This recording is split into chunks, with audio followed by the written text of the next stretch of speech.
Hello, everyone. Welcome to the CryptoBlockCon Interview series. My name is Wyatt Hoover. I'm the Executive Director of CryptoBlockCon. I'm here today with our guest, Andrey Kuznetsov. He's the CEO of KamaGames. And I'm coming to you today from Florida Space Coast. Andrey, where are you joining us from?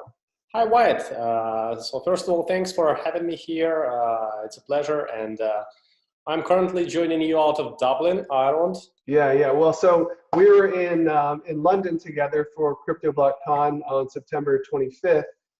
We had an awesome panel that was focused on industry realignment and real-world blockchain solutions. Weather was actually pretty nice, a little chilly for a Floridian, but I guess the summer's over up there for you guys. Had a really great chat in a session there. We were joined, as you know, by Intimate.io, our friends from Sense, as well as Crowd for Angels. And as we kind of get into the conversation here, Andrey, I'd like to just start with a little bit of background. And so can you tell us a little bit about KamaGames? Of course. So the company was founded in 2010, and we are the largest European social mobile poker operator, offering a broad portfolio of games. So not only social poker, but 8 other social casino games. Cool. So you guys have had a lot of growth in the past year or two, correct? Correct. You're absolutely right.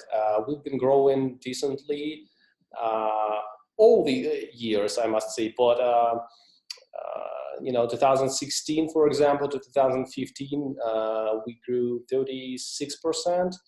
And 2017 to 2016, year on year, it was 63.4%. And we hope to beat this growth rate this year. So that's, I would say that's maybe a little bit better than decent, but we'll go with decent if you guys want to keep improving on that growth rate. I think that would be quite impressive.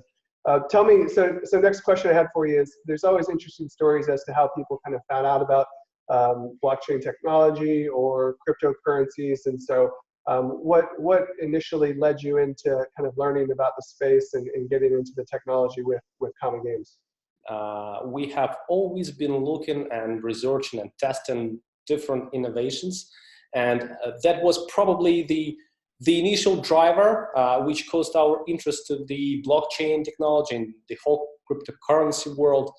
But being an established business, we obviously weighted all the potential risks, legal, reputational, PR risks, and of course we were quite limited by our lawyers what we could be doing or testing.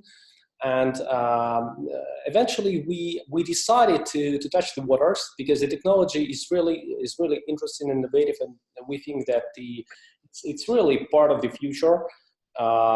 And we decided to apply and to look for some options how to apply this technology to our business. And we looked at some case studies on the market. And so, for example, what Red Bull and Swarovski did with Kik Messenger, actually King token, and what Lion did with and is doing with a Link. So basically, these companies are using tokens not for fundraising. They are applying it to their real business and trying to look for a new audience or engage and retain their user base. So basically, for us, we decided to look for users outside our conventional user acquisition channels, as well as we designed the token the way that would help us to improve retention of our players and make them to come back to the game and actually to all our games more often. We also decided to remunerate, to praise our existing players by giving them the opportunity to buy our chips for the best price. And of course, we are also trying to re-engage our lapsed users, which have been with us for some time before, but then started to come back to the game less often. So we are looking forward to re-engage them as well. Right. So you know, I want to ask you a little bit about the panel session that we did last week in London.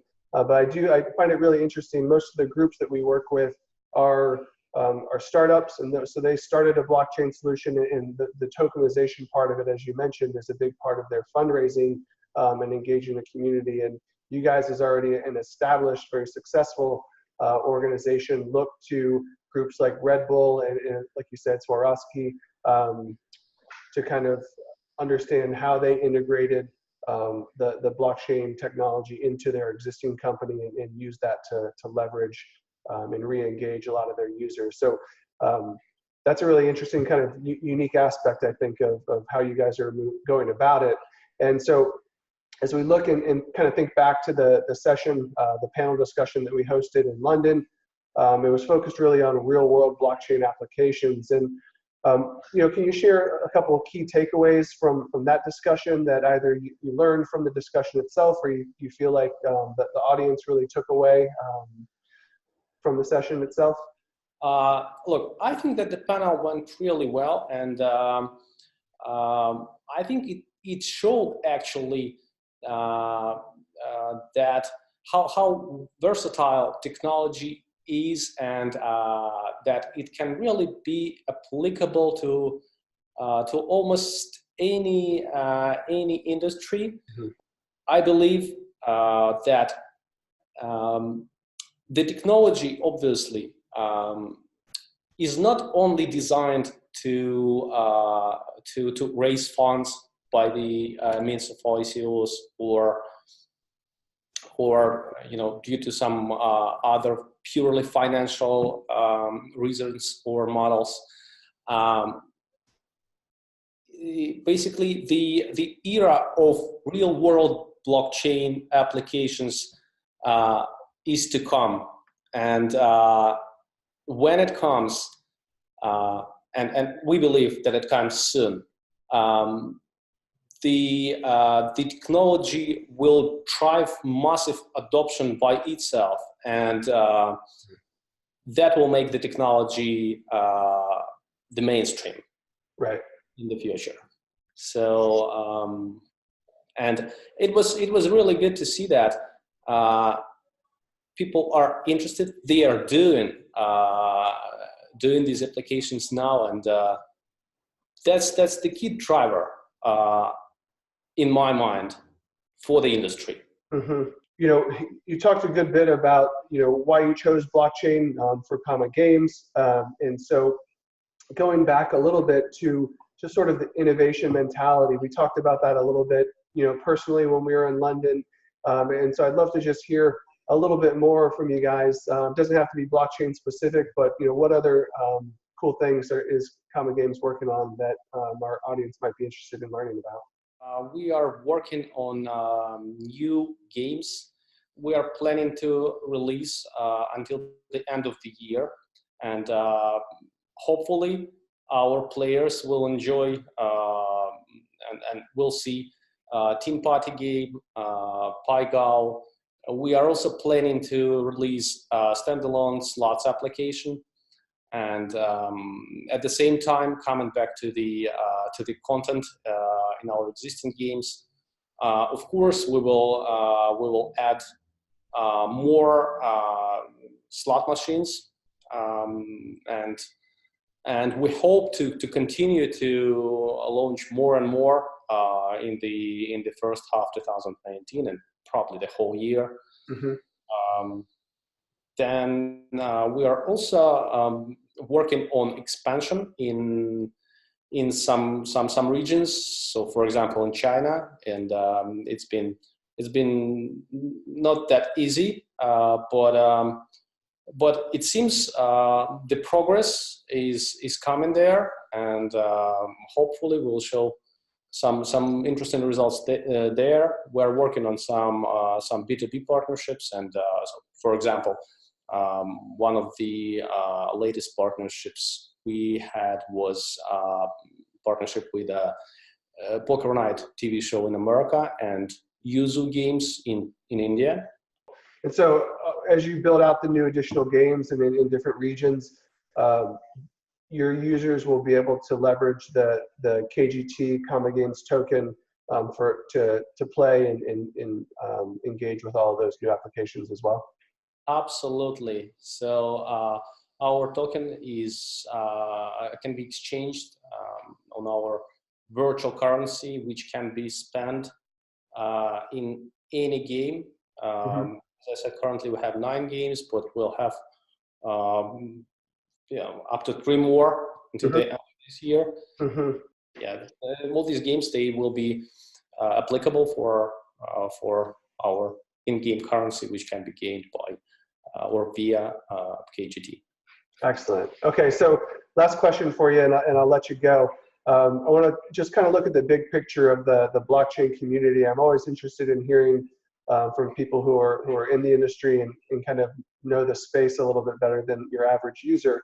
What really excites you, obviously aside from KamaGames token, in the blockchain space, and kind of the possibilities and what it means to the business communities or our society, and how the technology is being applied? Very good question. Look, first of all, of course, we see a massive potential in reducing overhead costs in almost every business.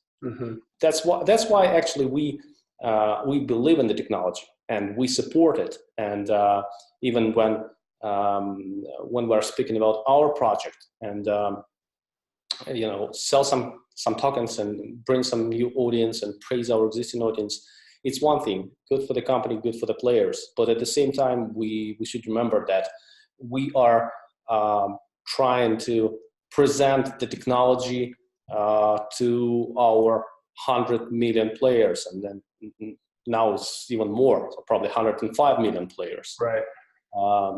I think this is our input into the global blockchain community. Right. Yeah, that's excellent. And as everybody knows, end user adoption and engagement is kind of the next step, I think, in the proliferation of the technology. So, and again, a great point. So, Andrey, that's all the questions I have for you today. It was a real pleasure speaking with you, and obviously meeting you in person last week in London. For the audience, we have CryptoBlockCon Las Vegas coming up December 11th and 12th. We have a fantastic space at Mandalay Bay, so we'll hope to see all of you there.